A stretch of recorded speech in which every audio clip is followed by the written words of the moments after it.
Good evening, my name is Amanda Lockwood and I'm studying Intelligence and Security Studies at Bellevue University. Today I will be evaluating how the intelligence cycle can be used to answer the following question.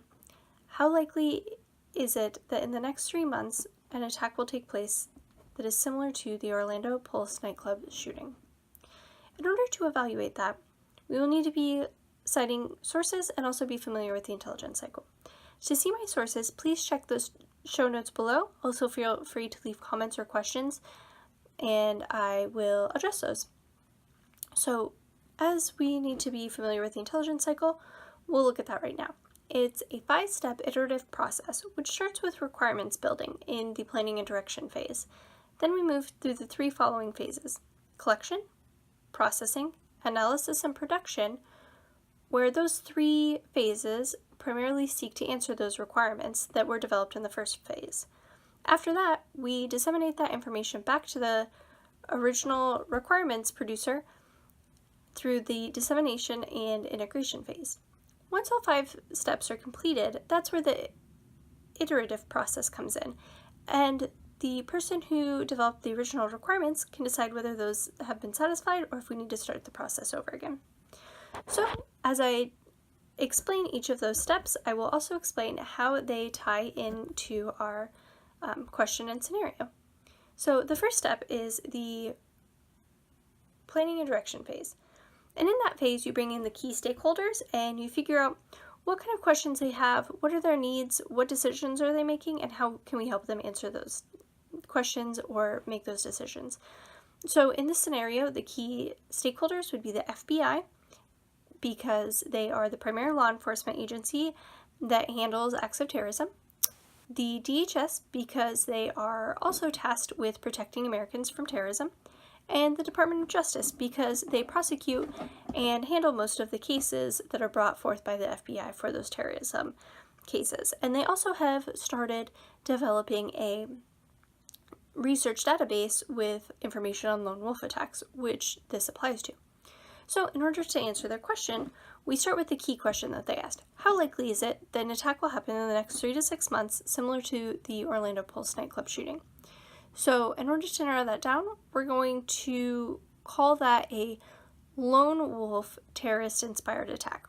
Not specific, that attack was specific to ISIS, but in order to answer the broader question, we'll look at how that can happen with any terrorist organization and lone wolves and the risks associated, how likely that is. So we'll take those questions and we will move into the collection phase. In that phase, we will ask follow-on questions and align our resources to appropriately answer those requirements that were set up in phase 1. So when we're asking those questions, we will identify our key indicators and our intelligence gaps, or our collection gaps. So the key indicators in this scenario would be, are there any increasing vectors for radicalization, any new technologies, or any increasing calls from terrorist organizations for lone wolf shooters or radicalization? And some of our collection gaps would be the fact that lone wolves often do not talk to anyone at all about their plans. Sometimes they don't even know their plans until they're about to enact them. And if they do communicate with a terrorist organization, it's not in any sort of formal manner in which they're tasked out by that organization, which creates a lot of problems to figure out how to identify these people. So after we do that, we would figure out where to start, and in this scenario, it would be with open source intelligence. We would start by looking at the terrorist organizations, figuring out, do they ask people to commit lone wolf attacks? Do they provide information? Do they provide resources? Do they provide publicity after the fact? What sort of things attract an individual to these terrorist organizations? A lot of times, those are in publicly accessible ways so that they can reach lone wolves that they would have no other way of contacting. So often through social media or news websites or publications, things like that, that are open source and we can monitor the same way that any individual citizen could find it, which would be their vector of radicalization. So from there, that collection step creates a lot of individual data points, not necessarily all human readable and understandable. So we take that data and go into the next step, which is processing. And in that step, we turn data into information. So a key example of that would be taking source documents or information in a foreign language that's not readable to us, and then some initial processing that would happen would be translation of those documents. The same thing happens with technical data or other raw points of data. We would take all of them and turn them into individual points of information, not necessarily a larger, all-encompassing picture yet. So in this stage, we figure out what our data points are and how they need to be processed. So we would have scientific data points in the form of previous case studies and information collected on previous lone wolf attacks. And we would also have that open source information I was talking about in the last step. And from there, we would also look into the possibility of human or SIGINT to get some further collection on things that are not openly available. So private message boards or interpersonal communications, things that might be connected to the open source intelligence, but not necessarily publicly accessible. Oftentimes, time is a big step in the processing, so something like language translation or translating technical data might take a long time, but also you might not have a lot of time from the time that information is collected until the time it's enacted, such as the case in the Orlando Pulse nightclub shooting, because it seemed that the shooter didn't even know which club he was going to attack or what venue he was going to attack until he was on his way there. So in that case, it would be almost impossible to collect, process, analyze, and disseminate that data with a quick enough turnaround to make it actionable. Bias comes in every single step of the process, but in processing, it definitely makes a big impact. So it would affect every single stage of this process through planning and direction. It affects the questions you ask for collection. It affects the way you prioritize your resources. But when you get to processing, it really affects what they sort out as noise or what they sort out as information to be passed on into the next step.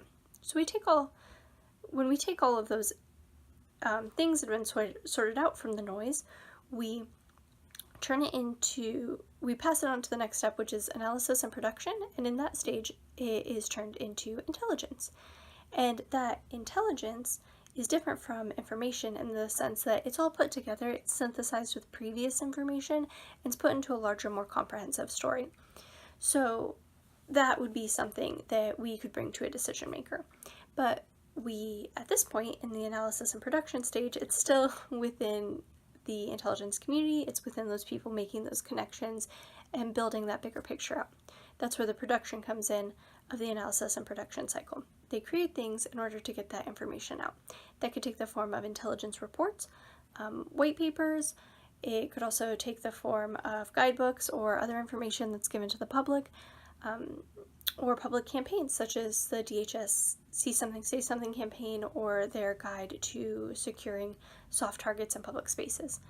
So once we take that, we disseminate it to the original customer, the person who had those requirements, and oftentimes we will disseminate it out to secondary customers, people that would benefit from that information but didn't initially ask for it. So other intelligence agencies, local law enforcement, citizens, things like that, whatever is appropriate for the level of classification and the information at hand.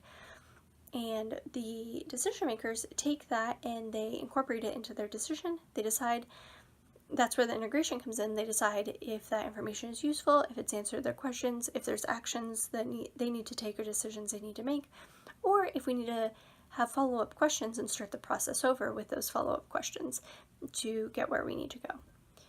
So in this scenario, they would determine if there are new policies that need to be put into place, new threat levels that need to be enacted, or things of that nature.